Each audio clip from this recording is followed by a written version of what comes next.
Tervetuloa seuraamaan aktiivista lapsiperhearkea elävän alanvaihtajan elämää.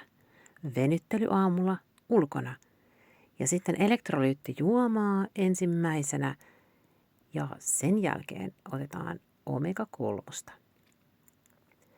Aamupalaksi tänään tein munakkaa, jossa jauhelihaa ja briejuustoa.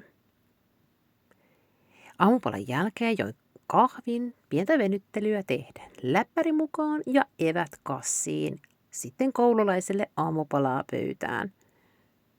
Ja hänelle myös vaatteet lattialle valmiiksi ja itse valmiina lähtemään. Ajomatkalla tässä on lähdössä tuotantolaitokselle. Nopea kuva näkyi siinä ja otin sitten ja söin sitten siellä lounaan. Ja lounaan jälkeen tein vähän kirjallisia töitä.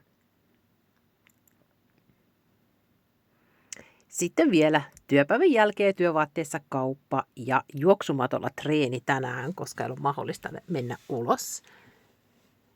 Joten sitten ei kun menoksi.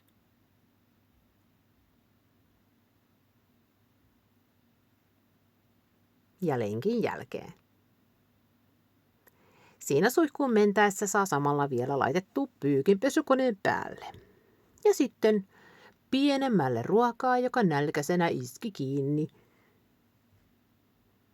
Tein makkarakeittoa ja keitin vähän kananmunia ja itselle kans laitoin annoksen, koska alkoi olla nälkä. Sitten tehtiin 5-vuotiaan kanssa sitten vähän kesäkurpitsan lasagnea. Ja sieltä tuli koululainen jo uimatreeneistä ja söi makkarakeittoa. Ja hei, punalasit päässä, hampaiden pesu ja sitten iltasadun lukeminen. Ja tämän jälkeen menin itsekin nukkumaan.